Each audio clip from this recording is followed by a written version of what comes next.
recurso.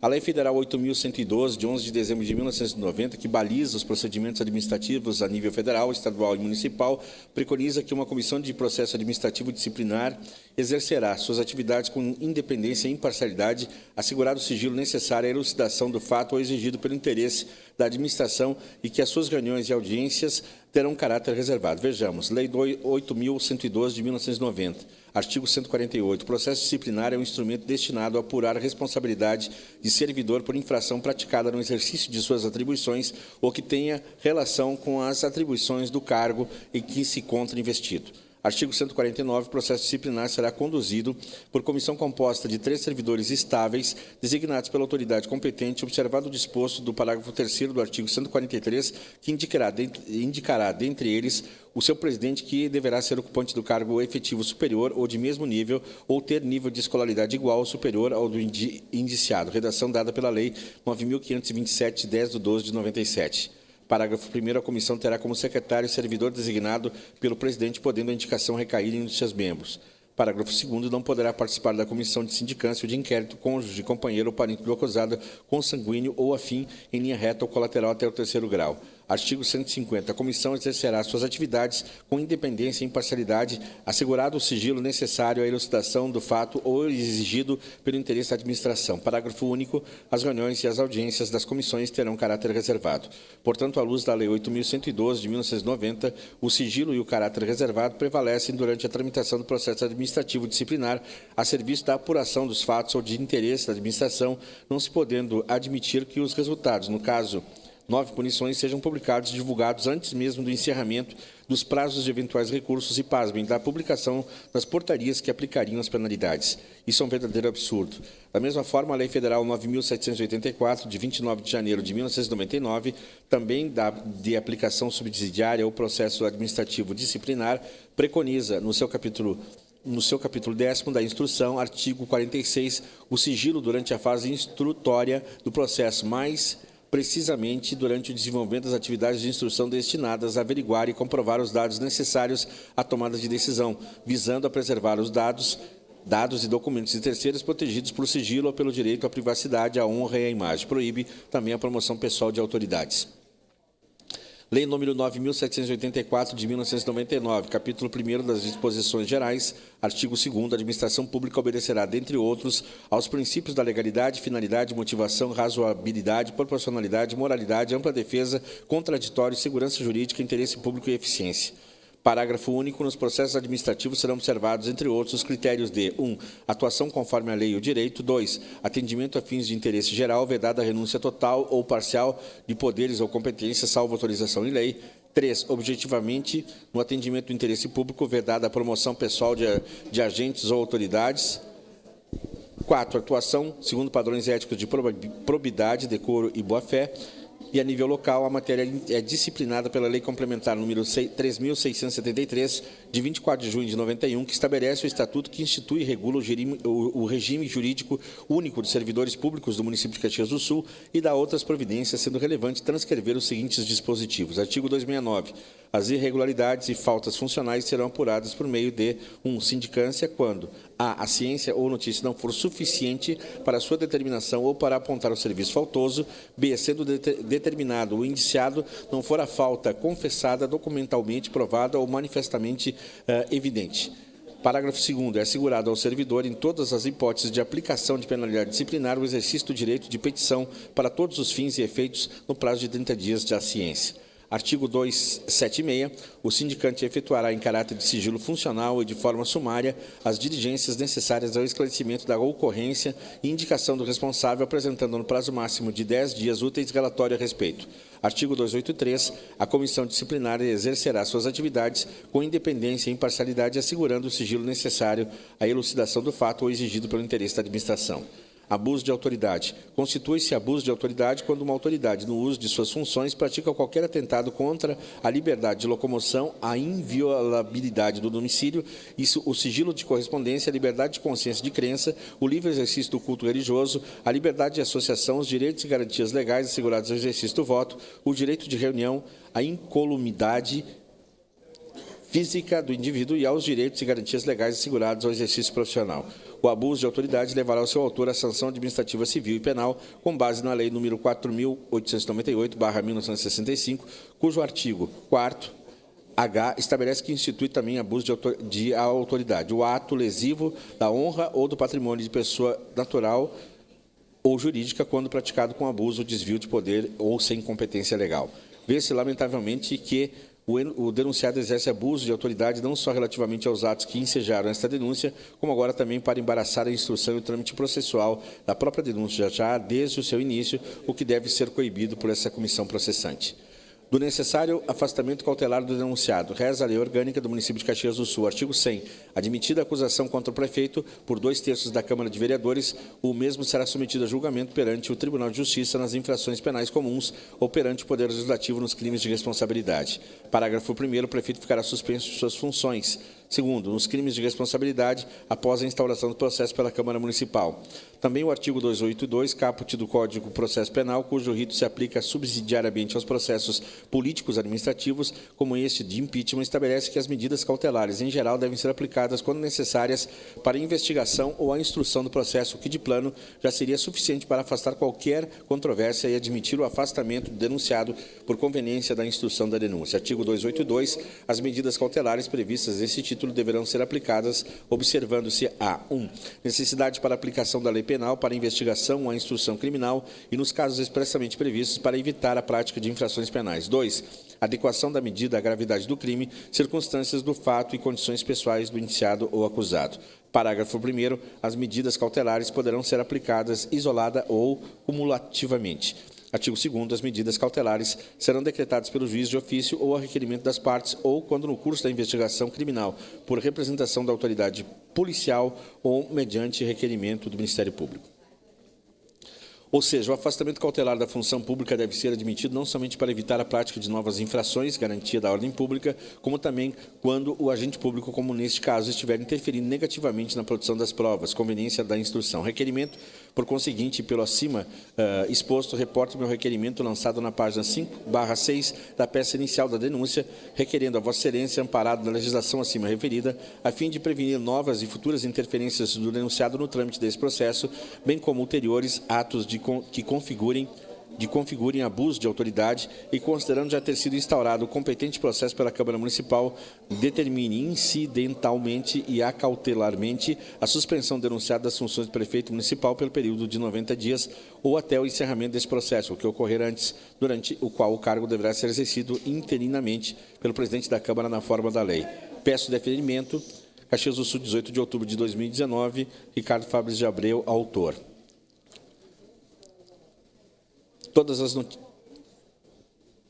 Todas as notícias.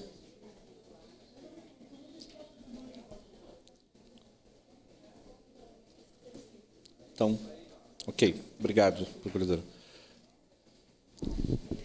Prefeito Daniel Guerra determina demissões e suspensões de médicos do postão 24 horas após investigação da Corregedoria. Sindicância apurou prática conhecida como Operação Tartaruga por alguns profissionais do município. Diz a notícia.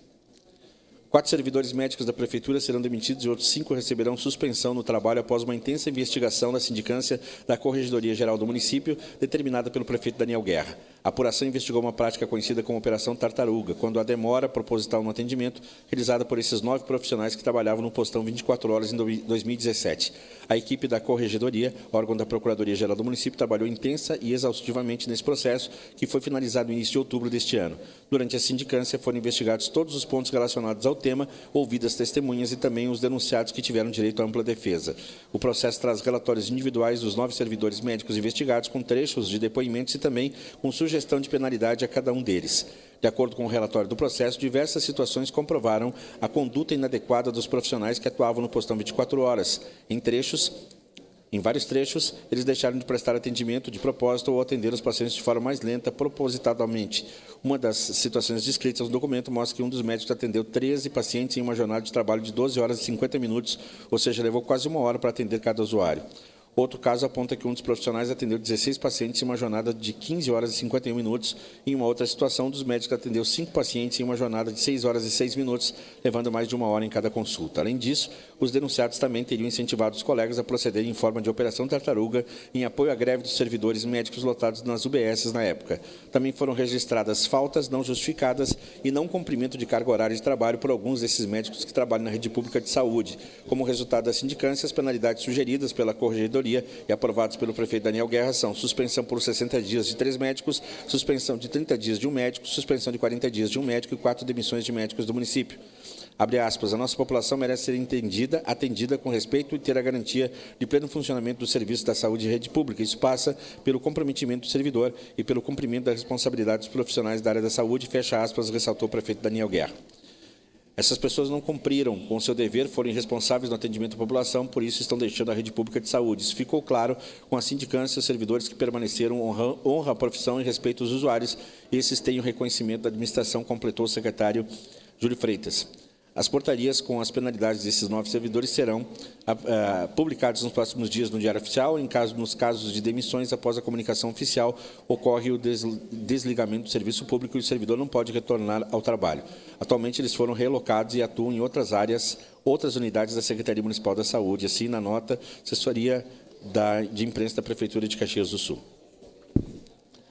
Lei número 4.898, de 9 de dezembro de 1965, regula o direito de representação e processo de responsabilidade administrativa civil e penal nos casos de abuso de autoridade. O presidente da República faço saber que o Congresso Nacional decreta e eu sanciono a seguinte lei. Artigo 1º. Direito de representação e o processo de responsabilidade administrativa civil e penal contra as autoridades que no exercício de suas funções cometerem abusos são regulados pela presente lei. Artigo 2º. O direito de representação será exercido por meio de petição. A. Dirigida à autoridade superior que tiver competência legal para aplicar, a autoridade civil ou militar culpada, a respectiva sanção. B. Dirigida ao órgão do Ministério Público que tiver competência para iniciar processo crime contra a autoridade culpada. Parágrafo único. A representação será feita em 2 vias e conterá a exposição do fato constitutivo do abuso de autoridade em todas as suas circunstâncias, a qualificação do acusado e o rol de testemunhas no máximo de 3, se as houver. Artigo 3º. Constitui abuso de autoridade qualquer atentado a liberdade de locomoção, b, a inviolabilidade do domicílio, c, ao sigilo de correspondência, d, a liberdade de consciência e de crença, e ao livre exercício do culto religioso, f, a liberdade de associação, g, aos direitos e garantias legais assegurados ao exercício do voto, h, no direito de reunião, I, a incolumidade física do indivíduo, J, aos direitos e garantias legais assegurados ao exercício profissional, incluído pela Lei 6.657, de 5 de 6 de 79, artigo 4º, constitui também abuso de autoridade, A, ordenar ou executar medida privativa de liberdade individual sem as formalidades legais ou abuso de poder, B, submeter pessoas sob sua guarda ou custódia a vexame ou a constrangimento não autorizado em lei, C, deixar de comunicar imediatamente ao juiz competente a prisão ou detenção de qualquer pessoa, D, deixar o juiz de ordenar o relaxamento de prisão ou detenção ilegal que lhe seja comunicada, E, levar à prisão e nele deter quem quer que se proponha a prestar fiança permitida em lei, F, cobrar o carcereiro ou agente de autoridade policial, carceragem, custas, emolumentos ou qualquer outra despesa, desde que a cobrança não tenha apoio em lei, que quer quanto à espécie, quer quanto ao seu valor.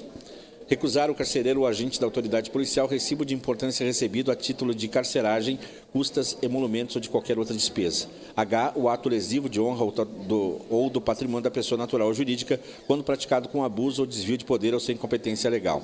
I, prolongar a execução de prisão temporária, de pena ou de medida de segurança, deixando expedir tempo oportuno de cumprir imediatamente a ordem de liberdade, incluído pela medida provisória número 111 de 1989. Prolongar a execução de prisão temporária, de pena ou de medida de segurança, deixando de expedir em tempo oportuno de cumprir imediatamente a ordem de liberdade, incluído pela Lei 7.960, de 21 de 12 de 89. Artigo 5º. Considera-se autoridade para os efeitos dessa lei quem exerce cargo, emprego ou função pública de natureza civil ou militar, ainda que transitoriamente e sem remuneração. Artigo 6º. O abuso de autoridade sujeitará o seu autor à sanção administrativa civil e penal. Parágrafo 1º. A sanção administrativa será aplicada de acordo com a gravidade do abuso cometido e consistirá A, advertência, B, repreensão, C, suspensão do cargo, função ou posto, por prazo de 5 a 180 dias, com perda de vencimentos e vantagens. D, destituição de função, E, demissão, F, demissão e bom serviço público, Parágrafo 2º, a sanção civil, caso não seja possível fixar o valor do dano, consistirá no pagamento de uma indenização de 510 mil cruzeiros. Parágrafo 3º, a sanção penal será aplicada de acordo com as regras do artigo 42 a 56 do Código Penal e consistirá em a. multa de 100 mil cruzeiros, detenção por 10 dias e 6 meses, c. perda do cargo e inabilitação para o exercício de qualquer outra função pública por prazo de 3 anos. Parágrafo 4º, as penas previstas no parágrafo anterior poderão ser aplicadas autônoma e cumulativamente. Parágrafo 5º, quando o abuso for cometido por agente de autoridade policial, civil ou militar de qualquer categoria, poderá ser combinada a pena autônoma ou acessória de não poder o acusado exercer funções de natureza policial ou militar no município da culpa, por prazo de 5 anos. Artigo 7º. Recebida a representação em que foi solicitada a aplicação da sanção administrativa, a autoridade civil ou militar competente determinará a instauração do inquérito para apurar o fato. Parágrafo 1º. O inquérito administrativo obedecerá às normas estabelecidas nas leis municipais, estaduais ou federais, civis ou militares, que estabeleçam o respectivo processo. Parágrafo 2º. Não existindo no município, no Estado ou na legislação militar normas reguladoras do inquérito administrativo, serão aplicadas supletivamente as disposições dos artigos 219 a 225 da Lei 1711, de 28 de outubro de 1952, Estatuto dos Funcionários Públicos Civis da União. Parágrafo 3º. O processo administrativo não poderá ser sobrestado para o fim de guardar a decisão da ação penal ou civil. Artigo 8º. A sanção aplicada será anotada na ficha funcional da autoridade civil ou militar. Artigo 9º. Simultaneamente com a representação dirigida à autoridade administrativa ou independentemente dela, poderá ser promovida pela vítima do abuso a responsabilidade civil ou penal ou ambas da autoridade culpada. Artigo 10º vetado. Artigo 11. A ação civil serão aplicáveis as normas do Código de Processo Civil.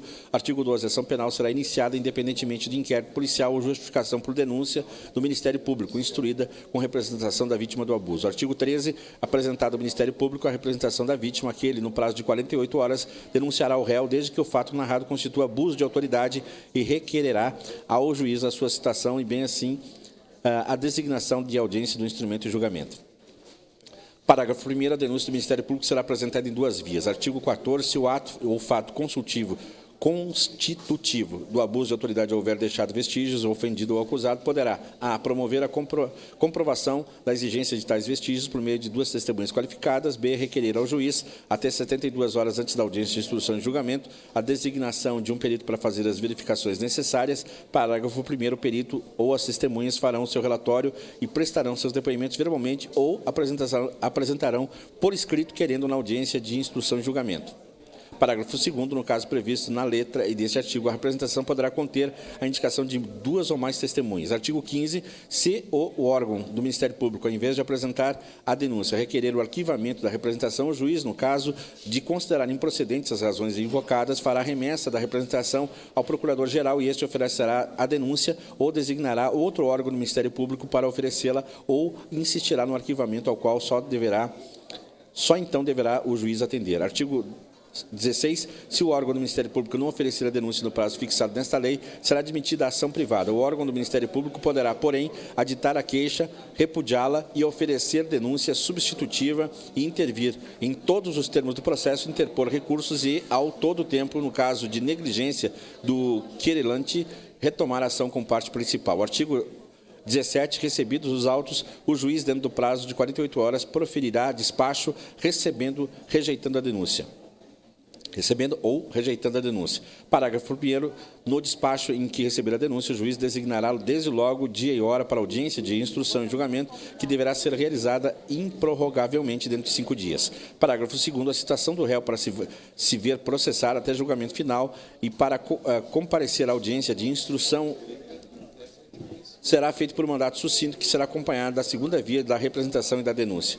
Artigo 18. As testemunhas de acusação e defesa poderão ser apresentadas em juízo, independentemente de intimação. Parágrafo único. Não serão deferidos pedidos de precatória para audiência ou intimação de testemunhas ou, salvo o caso previsto no artigo 14, letra B, requerimentos para a realização de diligências, perícias ou exames, a não ser que o juiz, em despacho motivado, considere indispensáveis tais providências. Artigo 19. A hora marcada, o juiz mandará que o porteiro dos auditórios ou oficial de justiça declare aberta a audiência, apregoando em seguida o réu, as testemunhas, o perito, o representante do Ministério Público ou o advogado que tenha subscrito a queixa e o advogado ou defensor do réu. Parágrafo único. A audiência somente deixará de realizar se é ausente o juiz. juiz. Artigo 20. Se até meia hora depois da hora marcada o juiz não houver comparecido, os presentes poderão retirar-se, devendo o ocorrido constar no livro de termos de audiência. Artigo 21. A audiência de instrução e julgamento será pública, se contrariamente não dispuser o juiz a realizar-se em dia útil entre 10 e 18 horas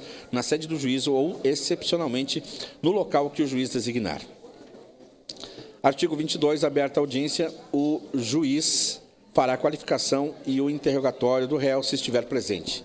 Parágrafo único. Não comparecendo o réu nem seu advogado, o juiz nomeará imediatamente defensor para funcionar na audiência e nos ulteriores termos do processo. Artigo 23. Depois de ouvidas as testemunhas e o perito, o juiz dará a palavra sucessivamente ao Ministério Público ou ao advogado que houver subscrito a queixa e ao advogado ou defensor do réu pelo prazo de 15 minutos para cada um, prorrogável por mais 10 a critério do juiz. Artigo 24. Encerrado o debate, o juiz proferirá imediatamente a sentença. Artigo 25. Do ocorrido na audiência, o escrivão lavrará o livro próprio ditado pelo juiz, termo que conterá, em resumo, os depoimentos e as alegações das acusações da defesa, os requerimentos e, por extenso, os despachos e a sentença. Subscreverão o termo o juiz, o representante do Ministério Público ou o advogado que houver subscrito a queixa ou advogado ou defensor do réu e escrivão. Artigo 27. Nas comarcas onde os meios de transporte forem difíceis e não permitirem a observância dos prazos fixados nessa lei, o juiz poderá aumentá-las sempre motivadamente até o dobro. Artigo 28. Nos casos omissos serão aplicáveis as normas do Código de Processo Penal, sempre que compatíveis com o sistema de instrução e julgamento regulado por esta lei. Parágrafo único. Das decisões, despachos e sentenças, caberão os recursos e apelações previstas no Código do Processo Penal.